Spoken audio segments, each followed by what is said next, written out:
boy uses his last money to buy his brother a gift for Christmas. What he gets in return leaves him speechless. On a frosty December morning in the quaint town of Maplewood, the sun struggled to pierce the thick blanket of clouds. Daniel, a lanky boy of 11, tucked his hands into the frayed pockets of his coat.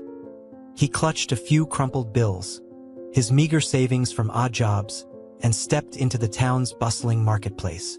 Christmas is just around the corner, vendors shouted, their stalls brimming with wreaths, ornaments, and colorful trinkets. Yet, Daniel's eyes were fixed on a wooden toy train displayed in the corner of a modest shop. It wasn't for him, it was for his younger brother, Timmy. Timmy's illness had kept him indoors for months. His room, though filled with love, was devoid of the magic every child deserved during Christmas. Daniel wanted to change that. The toy train wasn't much, but to Timmy, it would mean the world. He pushed open the door to the shop, the bell above jingling softly. Kind, elderly shopkeeper greeted him. "That train caught your eye?" The man asked, his voice warm but weathered. "Yes, sir," Daniel replied, trying to hide his nervousness. "How much is it?" The shopkeeper hesitated before naming the price. It was just a little beyond what Daniel had. Biting his lip, the boy placed his money on the counter. "This is all I have," he admitted, his voice trembling. "It's for my brother." The shopkeeper studied him for a long moment. Then, with a smile, he slid the train across the counter. "It's yours." Daniel's eyes widened. "But I didn't." "Consider it a Christmas miracle," the man interrupted. "Take it, lad." Grateful, Daniel clutched the train to his chest and thanked the shopkeeper profusely. As he stepped back out into the cold, the first snowflakes began to fall, dusting the town in a blanket of white. As Daniel made his way home, he didn't notice the pair of eyes watching him from across the street. A young woman, cloaked in a deep green shawl. Her face, though unfamiliar, held a peculiar tenderness as she followed him from a distance. When Daniel returned to the modest cottage he shared with Timmy and their mother, he was greeted by the sound of Timmy's laughter, a rarity these days. The boy ran upstairs and carefully wrapped the train, his heart swelling with anticipation. That night, the family gathered around their small Christmas tree. Timmy coughed softly but smiled brightly as Daniel whispered, "Tomorrow will be the best day yet, Timmy." Little did Daniel know, the mysterious woman had a hand in ensuring that this Christmas would be unlike any other, bringing with her a revelation that would leave the family speechless. The next morning, the scent of pine from the modest Christmas tree filled the tiny cottage. Daniel woke early, the winter sun casting a golden glow through the frost-laced windows. He tiptoed to Timmy's room and placed the neatly wrapped toy train by his brother's bedside. Timmy stirred, his pale face lighting up as he saw Daniel sitting beside him. "Merry Christmas, Timmy," Daniel said, ruffling his little brother's hair. Timmy reached for the gift with trembling hands. "What is it?" he asked, his voice barely above a whisper. "Open it and see," Daniel said, his excitement barely contained. As Timmy unwrapped the package, his eyes sparkled with joy. The wooden train gleamed in the sunlight, its bright red and blue paint flawless, its craftsmanship exquisite. He hugged the toy close, his frail arms trembling with gratitude. "I love it, Daniel," Timmy exclaimed, his voice stronger than it had been in days. "Thank you." Their mother appeared in the doorway, her tired face softening at the sight of her sons. "What's all this?" she asked, though her eyes had already welled up. "I saved for it," Daniel said proudly, standing tall despite his patched coat and worn boots. "Timmy deserves something special." Their mother knelt and kissed Daniel's forehead. "You're a blessing," she whispered. Later that afternoon, the family sat together for a modest Christmas meal. A knock at the door interrupted their laughter. Daniel and his mother exchanged puzzled glances. Visitors were rare in their quiet corner of Maplewood. Daniel opened the door to find the young woman with the green shawl standing there, holding a small box tied with a crimson ribbon. Her cheeks were flushed from the cold, but her warm smile softened her sharp features. "Hello," she greeted, her voice gentle. "I hope I'm not intruding. My name is Clara. I believe we have something to discuss." Daniel blinked, confused. "Do I know you?" Clara shook her head. "Not yet, but you showed great kindness yesterday. I'd like to return it." She stepped into the tiny cottage at their mother's invitation. The family gathered around as Clara placed the box on the table. "I saw you buying the toy train," she said, addressing Daniel. "What you did for your brother touched my heart." I just wanted Timmy to smile," Daniel replied, feeling suddenly shy. Clara nodded, her eyes brimming with emotion. "That's why I'm here. You see, kindness has a way of coming full circle." She gestured to the box. "Open it." Timmy, still clutching his train, reached for the ribbon with unsteady hands. With his mother's help, he untied the bow and lifted the lid. Inside was a delicate, hand-carved ornament of an angel, its wings shimmering as if dusted with frost. "This angel belongs to your family now," Clara said. "It brings hope to those who truly need it. But there's more." She reached into her shawl and produced an envelope. "This is for you," she said, handing it to Daniel's mother. Her hands trembled as she opened it, revealing a letter and a banknote far larger than any amount they'd ever seen. Tears sprang to her eyes as she read. This is enough to cover Timmy's treatment." Clara nodded. "I've been blessed in life, and I want to share that blessing with those who deserve it." As the family sat in stunned silence, Clara continued. "Years ago, someone saved me when I was lost and alone. I promised to honor that kindness by helping others. Watching Daniel yesterday, I knew I'd found the right family." Daniel's mother tried to speak, but words failed her. She simply embraced Clara, her gratitude overflowing. Timmy, too, reached for Clara's hand, his small voice saying, "Thank you." Clara smiled through her own tears. "Your family's love is its own miracle. I'm just helping it grow." As the evening wore on, Clara stayed to share stories and laughter with the family. Outside, the snow fell gently, blanketing Maplewood in a serene glow. Daniel, looking at Timmy's radiant face and his mother's relieved smile, felt something shift in his heart. The world seemed a little brighter, not just because of the angel on the table, but because of the promise of a new beginning. The room had grown quieter, the soft crackle of the fireplace filling the silence. Clara prepared to leave, her green shawl draped around her shoulders. Timmy, though still clutching his train, watched her with wide eyes. "Will you come back?" he asked, his voice filled with childlike wonder. Clara knelt beside him, tucking a stray lock of his hair behind his ear. "Perhaps," she said, smiling warmly. "But remember, the angel will always be here to watch over you." Daniel stepped forward, his curiosity getting the better of him. "Why us?" he asked, his tone more serious than his years. Clara looked at him, her expression soft yet purposeful. "Because you reminded me of someone I used to know. A boy who would give everything for those he loved." Daniel furrowed his brow. "What happened to him?" Clara hesitated, her gaze distant. "He grew up and faced struggles of his own. But he never stopped believing in miracles, just as you shouldn't." The snow had thickened by the time Clara stepped outside, her figure disappearing into the white haze. Daniel stood at the door, watching until she was out of sight. Questions swirled in his mind, but one thing was certain. Her visit had changed everything. Inside, their mother clutched the letter Clara had left. It wasn't just the money that moved her. It was the words. They spoke of resilience, of never losing faith even in the darkest times. "This is a second chance," she said, her voice trembling. "For all of us." The following days passed in a whirlwind. The family used the money to take Timmy to a specialist in a nearby city.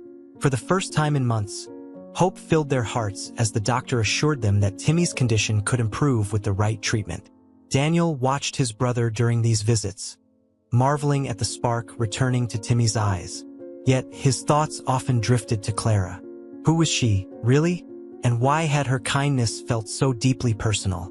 One cold evening, while Timmy was resting after a particularly tiring therapy session, Daniel decided to investigate. He returned to the little shop where he'd bought the train. The elderly shopkeeper greeted him with the same warm smile. "Back again, young man?" he asked. "Yes, sir," Daniel replied. "Do you know a woman named Clara? She wears a green shawl." The shopkeeper's face clouded with a mixture of surprise and sadness. "Clara? That's a name I haven't heard in years." Daniel leaned forward, intrigued. "You know her?" The shopkeeper nodded, his voice low. "She grew up in this town. Her family faced hard times, much like yours. But Clara had a gift for seeing beauty even in the bleakest moments. She left Maplewood a long time ago, though. Why did she come back?" Daniel pressed. The shopkeeper's eyes twinkled with something close to wonder. "I suspect she hasn't forgotten her roots. Clara always said she'd return to give back. Seems she's kept her promise." That night, Daniel shared what he'd learned with his mother. She listened quietly, her fingers brushing the carved angel on their table. "She gave us more than money," she said softly. "She gave us the gift of hope." As days turned into weeks, Timmy's strength grew. His laughter, once faint and infrequent, now filled their home. The carved angel, sitting atop their mantel, became a symbol of their renewed faith. But Clara's gift had stirred something in Daniel too. A determination to one day repay her kindness, not just to her but to anyone in need. He didn't yet know how, but deep in his heart, he knew that the story wasn't over. The winter days gradually grew longer, the snow softening into slush beneath the gentle warmth of the January sun. At home, the family's life had taken a brighter turn. Timmy's cheeks had regained their rosy hue, and his laughter became a familiar sound in their cottage. His toy train rattled across the floor every morning, a testament to the boy's recovering strength. Yet Daniel found himself restless.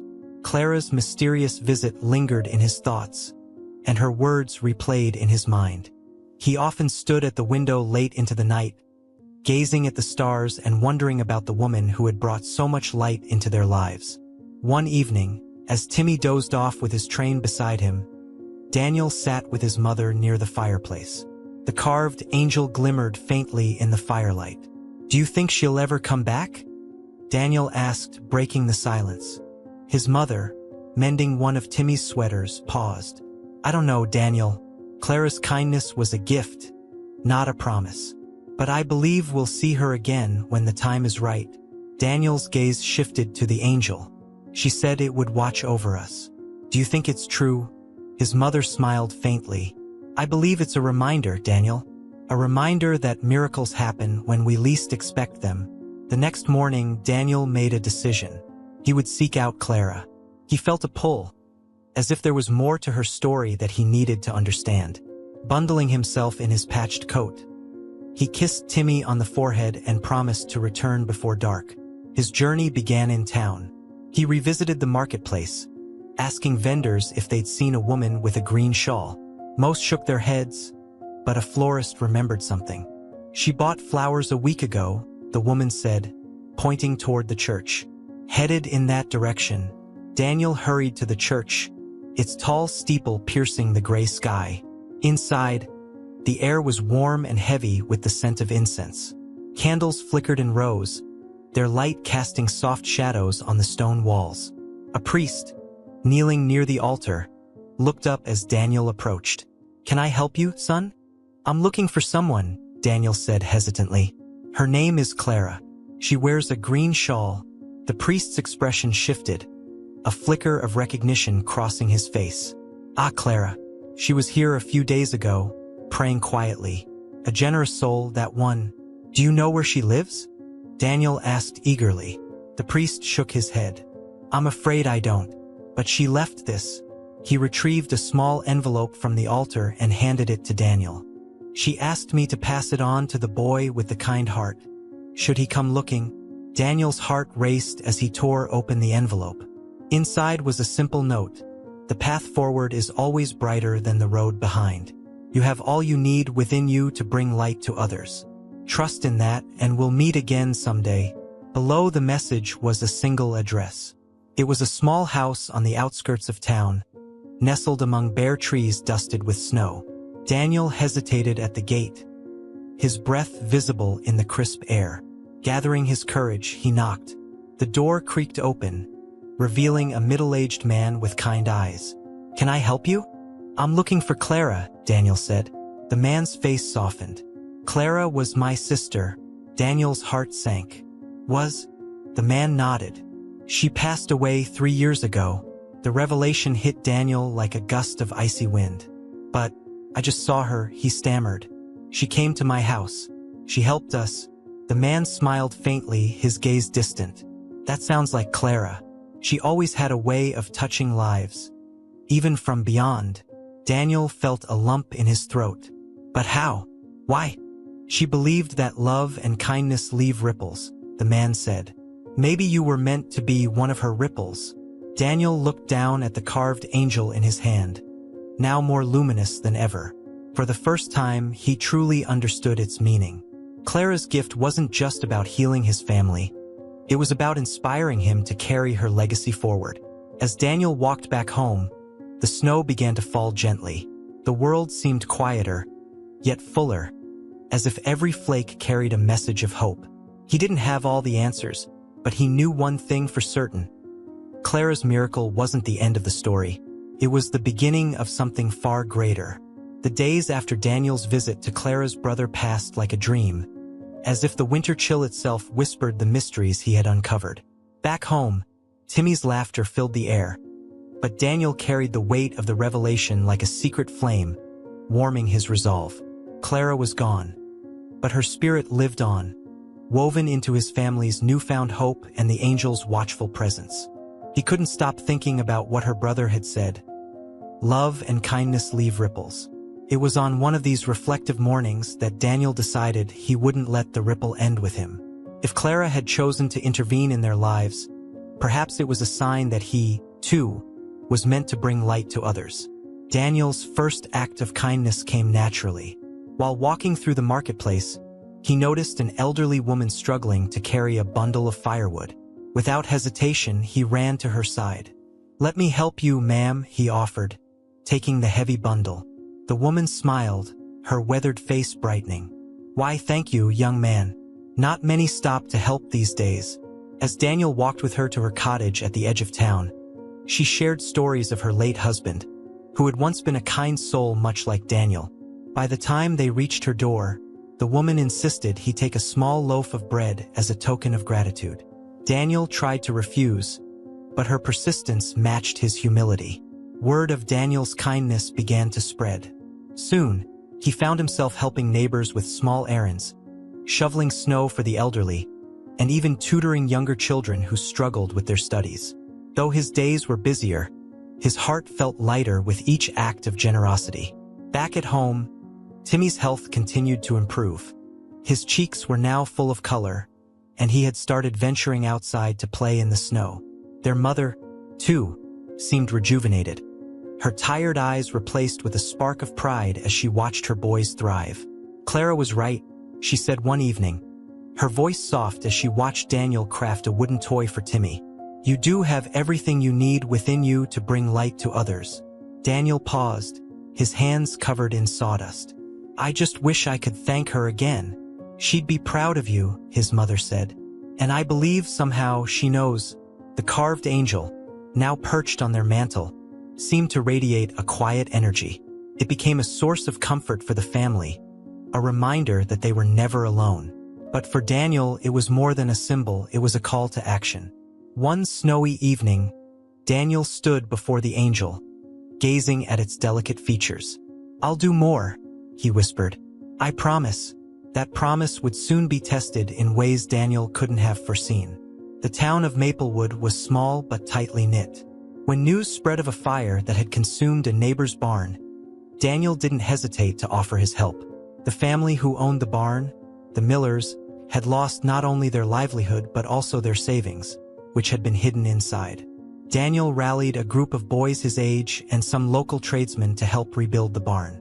He worked tirelessly, cutting wood, hammering nails, and even giving up his own small savings to contribute to the reconstruction. Despite the freezing temperatures, his determination never wavered. Weeks later, when the barn stood tall once more, the Millers invited Daniel and the others to a simple meal as a thank you. As they sat around the table, the warmth of the community's gratitude filled the room. "You've done more for us than we could ever repay," Mr. Miller said, his voice thick with emotion. "It's what Clara would have wanted," Daniel replied, surprising even himself with the words. That night, as Daniel walked home beneath a sky blanketed with stars, he felt something shift within him. The path forward wasn't just brighter, it was clearer. Clara's legacy wasn't a fleeting moment of kindness. It was a mission, and it was now his own.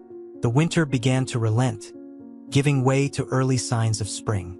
Tiny buds peeked through the snow-dusted branches, and the air, though still crisp, carried the faint scent of renewal. Maplewood thrived in the change, and so did its people. Timmy now spent his days outdoors, his laughter mingling with the chirping of returning birds. His toy train, though cherished, was no longer his only companion. Daniel had carved him a set of wooden animals to accompany it. Their mother, no longer weighed down by fear and worry, spent her mornings humming while tending to their little garden. But for Daniel, the shifting seasons brought with them a growing restlessness. Helping his neighbors had become second nature, but something inside him urged him to do more. Clara's words, scrawled on the note she had left, echoed in his mind. The path forward is always brighter than the road behind. One evening, as the family gathered around the hearth, there was a knock at the door. Daniel opened it to find Mr. Miller standing there, his broad figure framed by the dim light of the setting sun. "Daniel," Mr. Miller said, his tone a mix of urgency and gratitude. "I need your help." Daniel nodded immediately. "Of course, Mr. Miller. What's wrong?" The older man hesitated, his weathered hands gripping his hat. "It's about the Jenkins family. They live out near the woods. Their eldest boy, Sam, fell ill during the winter. They've struggled to care for him, and now their crops are failing. They won't ask for help, but I know they're in trouble." Daniel's heart sank. The Jenkins family had always been quiet, keeping to themselves on the edge of town. He didn't know them well, but the idea of them suffering in silence struck a chord deep within him. "I'll go," Daniel said without hesitation. The next morning, Daniel packed a small bag with bread, blankets, and a few of Timmy's carved toys. He made the trek through the woods, the snow crunching beneath his boots, until he reached the Jenkins' modest cabin. The sight before him was humbling. The cabin was sturdy but small, its roof patched with uneven shingles. Smoke trickled weakly from the chimney, and the windows were fogged, hinting at the cold that likely seeped inside. Daniel knocked, and the door creaked open to reveal a woman with tired eyes and a strained smile. "Hello, Mrs. Jenkins," Daniel said, his voice steady but warm. "I'm Daniel, from town. I heard about Sam, and I'd like to help." Mrs. Jenkins hesitated, her gaze flitting between Daniel's earnest face and the bag slung over his shoulder. Finally, she stepped aside. "Come in, dear." Inside, the cabin was dimly lit but tidy. Sam lay on a cot near the fire, his face pale and his breathing shallow. His younger siblings sat on the floor, their wide eyes watching Daniel curiously. Daniel crouched beside Sam and placed a hand on his arm. "Hey, Sam," he said gently. "I brought some things for you and your family." Sam managed a faint smile, his strength too depleted for more. Daniel unpacked the bread and blankets, handing them to Mrs. Jenkins, who murmured her thanks with tears in her eyes. Then he turned to the younger children, giving them the carved toys. "Here," he said, his smile widening as their faces lit up. "I thought you might like these." For the next few days, Daniel returned to the Jenkins cabin, bringing supplies and helping with chores. He repaired a broken fence, fetched water from the nearby stream, and even coaxed the youngest Jenkins to smile with stories about Timmy's adventures. Mrs. Jenkins, though initially hesitant, began to open up. "We didn't want to burden anyone," she admitted one evening as they worked side by side to mend a broken chair. "But I see now that pride can't feed or heal my children." Daniel nodded. "My family struggled too, but someone helped us. Now it's my turn." By the time the week ended, Sam was sitting up, color returning to his cheeks. Mrs. Jenkins, though still wary of the road ahead, stood taller, her burdens lighter with Daniel's help. Before he left, she pressed his hands in hers. "You're a gift, Daniel," she said, her voice thick with emotion. "You've brought hope to this home." Daniel glanced at the carved angel in his pocket, feeling its smooth edges beneath his fingers. "It's not just me," he said softly. "It's what we're all meant to do. Help each other." Walking back through the woods, Daniel felt a sense of peace he hadn't known before. Clara's ripple was growing, spreading far beyond what even she might have imagined. And though he still missed her presence, he understood now that she was never truly gone. Her spirit lived on in every act of kindness, in every smile he helped restore. Spring unfolded fully in Maplewood, bringing with it blooming flowers and a gentle warmth that chased away the last remnants of winter. The Jenkins family had found stability, and word of Daniel's efforts continued to spread through the town. Neighbors greeted him warmly, often offering small tokens of gratitude. A basket of eggs, a loaf of fresh bread, or even a simple thank you that warmed his heart more than anything tangible. One day, as Daniel worked in the garden alongside his mother and Timmy, a visitor arrived. It was Clara's brother, the same man Daniel had met during his search for her. He carried a satchel slung over his shoulder and a knowing smile on his face. "Daniel," he called out, stopping at the garden gate. "May I have a word?" Daniel rose, brushing dirt from his hands. "Of course," he said, gesturing for him to come in. Clara's brother stepped closer, his gaze warm yet intent. "I've heard about what you've been doing," he began, "helping the Millers, the Jenkins, and others in town." Clara would have been proud. Daniel's heart swelled at the words. I wanted to carry on what she started," he said earnestly. "That's why I'm here." The man reached into his satchel and pulled out a worn leather journal. This belonged to Clara. She filled it with her thoughts, her dreams, and the things that inspired her. "I think it's time it found its way to you." Daniel took the journal with reverence, its weight more than physical. "Thank you," he said, his voice barely above a whisper. That evening, after Timmy had gone to bed, Daniel sat by the fire, the journal resting on his lap. He opened it carefully, the pages filled with Clara's elegant handwriting. Each entry seemed to breathe with her spirit, offering glimpses into her life and her unwavering belief in the power of kindness. One entry caught his eye. "Kindness is the bridge between despair and hope. It costs nothing, yet it's worth everything." Daniel ran his fingers over the words, feeling their truth resonate deeply. As he turned the pages, another entry stopped him. "There's a boy I once knew. He had a light in him even in the darkest of times. I hope that light still burns bright and that one day, he'll know he's never alone." Tears pricked Daniel's eyes as he realized she had written about him. Though she hadn't known his name then, Clara had seen something in him even as a child. She had carried that memory, nurturing it until their paths crossed again. The journal became a constant source of inspiration for Daniel. Its pages guided him, giving him strength on days when doubt crept in. He shared its lessons with Timmy, who listened wide-eyed, soaking in the wisdom of the woman who had changed their lives. One day, Timmy asked, "Do you think we'll ever see Clara again?" Daniel hesitated, then smiled. "I think Clara's with us every day, Timmy. In the way we help others, in the way we care for each other. That's how she'll always be here."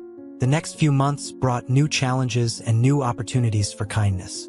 When a storm damaged the roof of the town schoolhouse, Daniel organized a group to repair it. When a new family moved to Maplewood with little to their name, Daniel was the first to welcome them, offering supplies and comfort. Through it all, the carved angel remained on their mantle, a quiet reminder of the miracle that had set everything in motion. Daniel often wondered if the angel itself carried a bit of Clara's essence, guiding him in ways he couldn't quite explain. One evening, as the golden hues of sunset bathed their cottage, Timmy sat carving a toy of his own. He had taken up the craft, mimicking his older brother's careful movements. Their mother watched from her chair, a look of contentment on her face. "Daniel," she said suddenly, her voice thoughtful, "have you ever considered what you want to do when you're older?" Daniel paused, the question catching him off guard. "I don't know," he admitted, "but I think I'd like to keep helping people. Maybe find a way to do it even on a larger scale." His mother nodded, her smile soft. You've already started. Whatever path you choose, I know it'll be one that makes Clara proud. Daniel looked at the angel, its carved wings seeming to shimmer in the firelight. For the first time, he felt not just the weight of his responsibility but the joy of his purpose. The road ahead was still uncertain, but he knew one thing. He was ready to walk it, carrying Clara's legacy and his own light into the world. The seasons shifted, and Maplewood blossomed into summer. The sun bathed the small town in golden light, and laughter filled the streets as children played and neighbors gathered. But Daniel's days were never idle. There was always someone to help, a problem to solve, or simply a friend in need of encouragement. One humid morning, Daniel woke to find a small crowd gathered outside his cottage. At the front stood Mr. Graham, the town's mayor, flanked by other prominent townsfolk. "Daniel," Mr. Graham said, tipping his hat as Daniel stepped onto the porch. "We've all been talking, and we feel it's time to do something for you." Daniel blinked, surprised. "For me? I don't need anything," the mayor chuckled. "That's exactly why you deserve it, son. You've given so much to this town, and it's only right that we give something back." Behind him, a woman stepped forward holding a stack of papers. "We've started a fund," she explained. "It's not much yet, but it's enough to get you started if you ever want to expand your efforts. Maybe open a workshop or organize more projects." Daniel's heart swelled. "I don't know what to say," he said, his voice trembling with gratitude. "Say you'll keep doing what you're doing," Mr. Graham said with a warm smile. "That's all we ask." The idea of a workshop stuck with Daniel. Over the next few weeks, he worked tirelessly to refurbish an old barn on the edge of town. With the help of friends and neighbors, the space transformed into a vibrant community hub. Shelves lined with tools and supplies filled one corner, while another held rows of simple wooden tables for crafting and repairing. Timmy was his constant shadow, eager to learn and lend a hand. "What will you call it?" he asked one afternoon, as they painted a sign for the entrance. Daniel thought for a moment, then smiled. "The Ripple Workshop," he said, "because every act of kindness creates a ripple." Timmy beamed. Clara would love that. The workshop became a beacon in Maplewood. Neighbors brought broken furniture, old tools and worn toys, and Daniel, along with a growing team of volunteers, gave them new life. More than that, the space became a place for sharing stories, teaching skills, and fostering the sense of community that Daniel had always believed in. One evening, as Daniel closed up the workshop, he noticed a figure standing in the doorway. It was Clara's brother, his face alight with pride. "You've built something remarkable here," he said. "It's not just me," Daniel replied. "It's everyone." The man nodded, then handed Daniel a small package. "This belonged to Clara. She would have wanted you to have it." Inside was a delicate locket.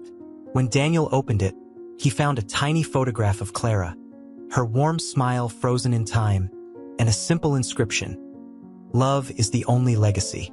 Daniel wore the locket every day after that, tucked beneath his shirt. It wasn't just a reminder of Clara. It was a symbol of the path she had set him on, a path he now walked with purpose. As summer faded into autumn, the Ripple Workshop flourished. Families who had once been strangers now worked side by side, sharing laughter and lending hands. Timmy, now stronger and more confident, led his own small projects, inspiring the younger children to follow his lead. But one crisp afternoon, as Daniel swept the workshop floor, a man he didn't recognize stepped through the door. His suit was tailored, his expression serious, yet there was a softness in his eyes. "Daniel?" the man asked. "Yes, that's me," Daniel said, setting down the broom. "Can I help you?" The man extended a hand. "My name is Mr. Fletcher. I represent the foundation Clara established before she passed. We've been following your work." Daniel's heart skipped a beat. "Clara had a foundation?" "She did," Mr. Fletcher confirmed. "And her final wish was to find someone who could carry on her mission. After hearing about all you've done, I believe you're that person." Daniel listened in stunned silence as Mr. Fletcher explained that the foundation wanted to partner with the Ripple Workshop, offering resources to expand its reach beyond Maplewood. "I don't know if I'm ready for something like this," Daniel admitted, his mind spinning with possibilities. Mr. Fletcher smiled. If Clara believed in you, that's all the assurance I need. That night, as Daniel sat by the fire with his family, he shared the news. Timmy was ecstatic, and their mother's eyes brimmed with tears. Do you think Clara knew this would happen? Daniel asked, staring at the carved angel on the mantel. His mother placed a hand on his shoulder. She believed in you, Daniel. And now it's time for you to believe in yourself. As Daniel looked at the locket, its inscription echoing in his mind, he felt a quiet resolve take root. Clara's ripple had reached him, and now it was his turn to let it spread far and wide. The weeks that followed were a whirlwind of change. With the backing of Claras Foundation, the Ripple Workshop expanded rapidly. Daniel traveled to nearby towns, spreading the message of community and kindness. He held gatherings, teaching people how to repair and repurpose, and inspiring them to create their own ripples of goodwill. Back in Maplewood, the workshop grew into a bustling hub. A new wing was added, housing classrooms where skills like carpentry, sewing, and farming techniques were taught. Timmy often led the children's sessions, showing them how to carve toys and create art from scraps. His joy was infectious, and his health, once frail, seemed stronger than ever. Despite the overwhelming success, Daniel often found moments of quiet to reflect. On one such evening, as he sat by the fire with the journal Clara had left him, he came across an entry he hadn't noticed before. It read, "The smallest light can pierce the darkest night. We must nurture that light, not for ourselves but for those who have yet to find their way." The words resonated deeply, especially as Daniel prepared for what lay ahead. A meeting with the Foundation's board to discuss expanding their work to cities far beyond Maplewood. The day of the meeting arrived, and Daniel felt a mix of excitement and nerves. Mr. Fletcher met him at the Foundation's headquarters, a grand building in the heart of a bustling city. The board members listened intently as Daniel shared his vision of community-driven kindness. When he finished, there was a pause before one of the members, an older woman with sharp eyes and a kind smile, spoke. "What you've built is extraordinary, Daniel. But how do you plan to sustain it as it grows?" Daniel hesitated, then drew courage from Clara's teachings. "By empowering others to carry the mission forward," he said. "The Ripple Workshop isn't about me. It's about everyone realizing they have the power to make a difference." The room erupted in applause, and Daniel knew he had their support. The foundation pledged additional resources, promising to help Daniel take his work to a national level. When Daniel returned to Maplewood that evening, the entire town had gathered at the workshop to celebrate. Lanterns hung from the trees, and laughter echoed through the crisp autumn air. Mr. Graham raised a toast, his voice carrying over the crowd. To Daniel, he declared, "And to the ripple that started right here in Maplewood." Cheers erupted, but Daniel shook his head, raising his own glass. "To all of you," he said, "this is our ripple. Clara gave us hope, and now it's our turn to share it with the world." As the night wore on, Daniel found himself standing alone beneath the stars, the carved angel in his hand. He thought of Clara, her quiet strength, her unwavering belief in the goodness of people. "I hope I'm making you proud," he whispered. A soft breeze stirred the leaves around him, and for a moment, he thought he heard her voice, faint but unmistakable. "You are." The following weeks saw Daniel and his team launching workshops in neighboring towns, each one echoing the spirit of the original. At every stop, he carried Clara's journal and the angel, drawing strength from their presence. But it was during a return visit to the Jenkins family that Daniel experienced a moment of profound clarity. As he watched Sam, now healthy and helping his father rebuild their barn, he realized the true power of what they had created. It wasn't just about fixing things or teaching skills, it was about restoring hope. And that hope, Daniel knew, was Clara's true legacy. Autumn gave way to winter, and snow once again blanketed the quiet town of Maplewood. The Ripple Workshop now stood as a symbol of resilience and hope, its windows glowing warmly in the frost-bitten evenings. Though Daniel's work had expanded far beyond the town, Maplewood remained his home, a reminder of where it had all begun. One evening, as Daniel swept the workshop floor, he heard a familiar voice behind him. "You've been busy." He turned, startled, to find Clara's brother standing in the doorway, his coat dusted with snow. "I didn't expect to see you," Daniel said, smiling. "What brings you here?" The man held up a small parcel wrapped in brown paper, something Clara left behind. "She wanted you to have it when the time was right." Curious, Daniel took the parcel and opened it carefully. Inside was a folded letter and a small key. He looked up, puzzled. "What's this for?" The man gestured toward the letter. "She'll explain." Later that night, Daniel sat by the fire, the carved angel resting beside him, and unfolded Clara's letter. Her handwriting was familiar, yet the words carried a weight that made his chest tighten. "Dear Daniel, if you're reading this, it means you've already achieved more than I could have dreamed. I always knew you had the light within you, but seeing how you've used it to ignite others fills me with immeasurable pride. The key belongs to a small cottage in the hills overlooking Maplewood. It was my sanctuary, a place where I found peace and clarity. I'm giving it to you now, not as a retreat, but as a space to dream even bigger. Use it as you see fit, and know that my heart is with you in every step you take. Love always, Clara." Daniel closed the letter, his vision blurred with tears. The key felt cool in his hand, yet it carried a warmth he couldn't describe. The next day, Daniel followed Clara's instructions to the cottage. It was nestled among snow-laden pines, its stone walls sturdy against the chill. Inside, the air was filled with a faint scent of lavender, as though Clara's presence lingered still. The cottage was modest but cozy, a single room with a fireplace, a desk, and a window that offered a breathtaking view of Maplewood below. On the desk was a notebook, its pages blank, waiting for new stories to be written. Daniel stood there for a long time, imagining Clara sitting by the fire, penning her thoughts, dreaming of the ripples she hoped to create. "This is where it all began for you," he murmured, his voice barely audible. "And now it begins again for me."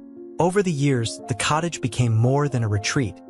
It became a hub for Daniel's growing efforts.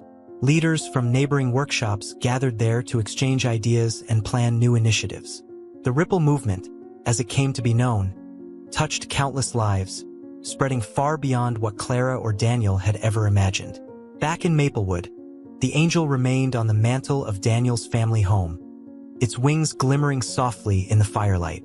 Timmy, now older, often gazed at it, recalling the journey it had inspired. One snowy evening, Daniel sat with his family by the fire. Timmy, now carving toys of his own, looked up and asked, "Do you think Clara knew how much this would grow?" Daniel smiled, the locket around his neck glinting in the light. "She knew," he said. "She always knew." As the snow fell gently outside, Daniel felt a profound sense of peace. Clara's legacy was no longer just a memory. It was alive, woven into the fabric of countless lives.